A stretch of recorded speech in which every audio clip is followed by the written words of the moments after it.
Welcome to the Fox Weather ROWI Report, everybody. NFL Playoff Edition. I'm Bob Van Dillen, in for Steve Bender, and I've got Jared Maloney, Dr. ROWI. What's up, buddy? Yeah, we're in the building today. We've got some fun action. All 6 games are outdoors for Wildcard weekend. That's amazing. No indoor venues at all, so you know weather's going to be an impact. First game's going on is going to be the Rams-Panthers in Charlotte, North Carolina. Weather should not be a factor. It's going to be relatively mild, temperatures into the low 60s. Rain is going to come in for the latter part of the day, but I don't think it's going to affect the game. Yeah, it should be looking okay. We're keeping an eye on that one, but we do have some cold weather cities to talk about here, notably Chicago, Green Bay Packers, the oldest rivalry coming to town. What do we have here? We have cold temps, we have wind, we have a medium ROWI, Bob. I love that you put the medium in there because it's not just the wind. All right, so we know that the passing game is going to be affected with those long bombs. But it's also cold, so we like to talk about it. The Butterfinger Index is going to be alive and well when you're talking about temperatures feeling like the mid to low 20s at times. Yeah, like the passing attack is generally worse off. You see teams will attempt fewer medium and deep length passes. A lot of the work is done underneath. Yes, there's still your play action deep balls, but it's things you have to take carefully time to time. It's far more a run-focused attack, usually in conditions like this where the winds are right at around that medium threshold, and the temperatures are low, and that combined wind chill is still very low as a whole. So overall, the Bears have been playing fairly well down the stretch. The Packers fairly poorly, and the Bears' running attack and their run game, how it's improved along the season, seems to be the key here. Which, to me, makes sense, and they're going to keep it on the ground, I would imagine, especially if they're opening up holes or going right up the gut, which is what they've been doing for the last 4 games. The Bears have been looking tough. Long field goals, a little snow in the air is a possibility towards the end of the game as well, so it's not completely dry, even though the forecast doesn't show it. There will be some snowflakes in the air. This one's going to be determined on the ground.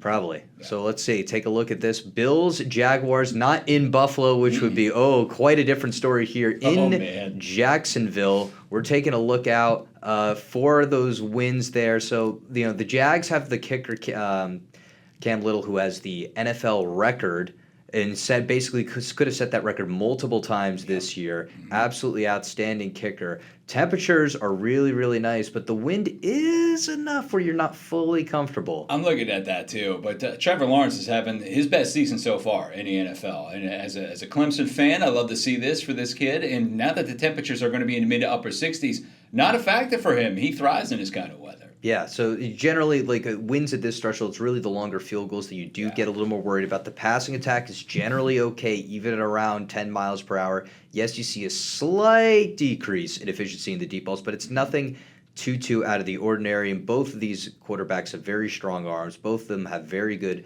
passing games as a whole, both of these teams. So it looks like they should be doing mostly okay. It's really just those extra long kicks that you typically see at the Jaguars. And Josh Allen essentially just had a sit-down game. He snapped one ball, and then he was down, so he's been resting nicely. He took a little nice bye week. So he sure did. Colder weather game again, not quite as cold as before, though. We do have the Niners heading up to Philadelphia. The Niners have won a couple of harder playoff games from time to time. We do have that wind aspect earlier, so the wind chills are not the wind chill is not going to be completely hideous, but the wind is going to be a problem at Lincoln Financial Field. And that is a stadium that isn't perfectly protected from the wind either. It's swirly. Yeah, and it does. It funnels in through the side. There are a couple of openings where the wind can go and get through, and it can cause some issues during the game. So the Eagles' passing attack has been the topic of much discussion this year with Jalen Hurts, A.J. Brown.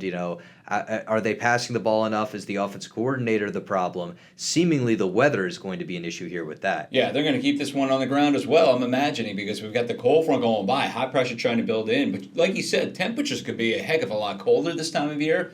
But the wind and those long field goals and those bombs down the field, they're going to have a little bit of a pull with that. You have to judge the wind accordingly. Yeah, so seemingly this can be something that you could expect maybe slightly lower scoring, even though we do see the winds calming down slightly towards the second half. It seems to be that the Eagles' offensive struggles will continue, but can their defense pull them through against San Francisco? Right. Now on to the next one into Foxborough, Massachusetts. Chargers, Pats. Like, can you believe the Patriots have another home game playoff? I mean, that's amazing. You know, I wasn't really that big of a believer for the Pats, really all much through the season, but everyone is falling apart, and, you know, they're clicking well. Drake May's playing healthy. great. They're healthy. You know, that matters this time of year. The Chargers are a team that is absolutely not healthy at all. Herbert's been banged up the whole year. Right. That offensive line has been decimated. Right.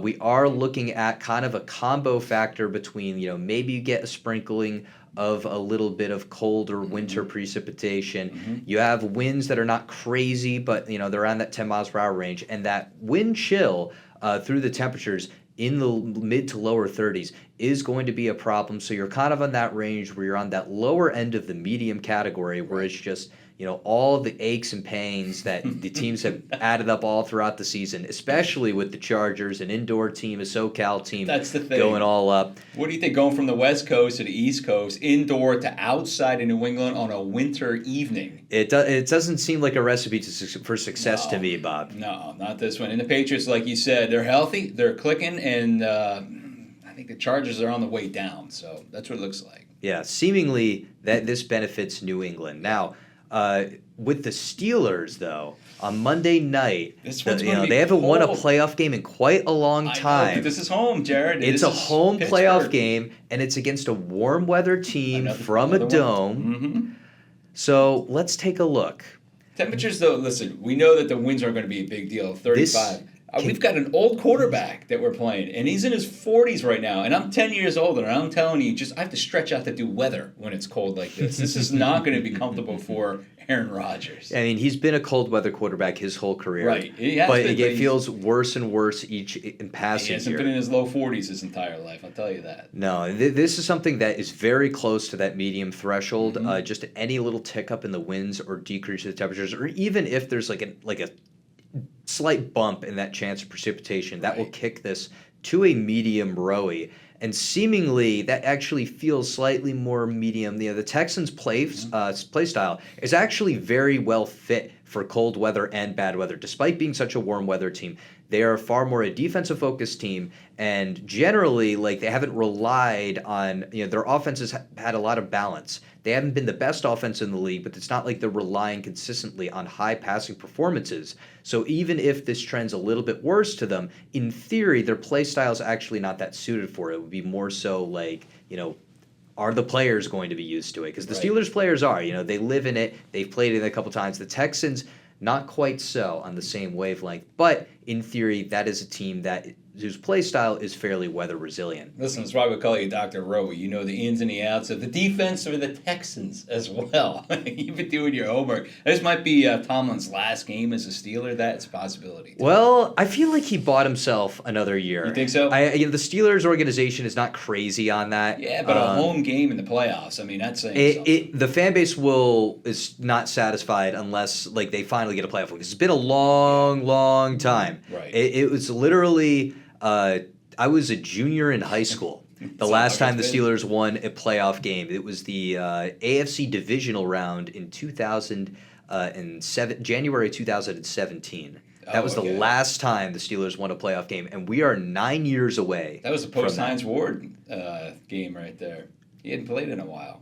No, I think it was the Killer Bees. That was Ben Bell and Antonio Brown. Yeah, that was Hines Ward was done by then. Yeah, there you go. But we do have one last thing to talk about here. We have the college games are indoors going on. And Steve Bender and I have talked quite a bit about my Miami Hurricanes throughout the year. We've had actually a decent amount of ROWI games, especially with the rain and the thunderstorms early in the season, the cold later on. This time it's in a dome in Arizona against one team. If you are not familiar here, Bob Van Dillen is an investor in the University of Ole Miss. And I have been for 4 years now. All right, my son and now my daughter's going to Ole Miss, and we thought that we had a good mo going into the playoffs. We weren't sure. We had this horse's ass that ended up going away from the team and went to LSU. But apparently the kids have a chip on their shoulder, and they're ready to play. And Trinidad's probably coming back next year. Lacey might be coming back next year, the running back. And yeah, he's an excellent running back. he's fantastic. He's got a little shoulder, but it didn't stop him against the Dogs. And I'll tell you what, Jared, I don't mind Miami at all. The fact that that LSU is out of it right now and they didn't even smell the playoffs, I love that. And also, we beat Georgia. To me, that was a Super Bowl. Everything from here on is gravy. The fact that we beat the Dogs.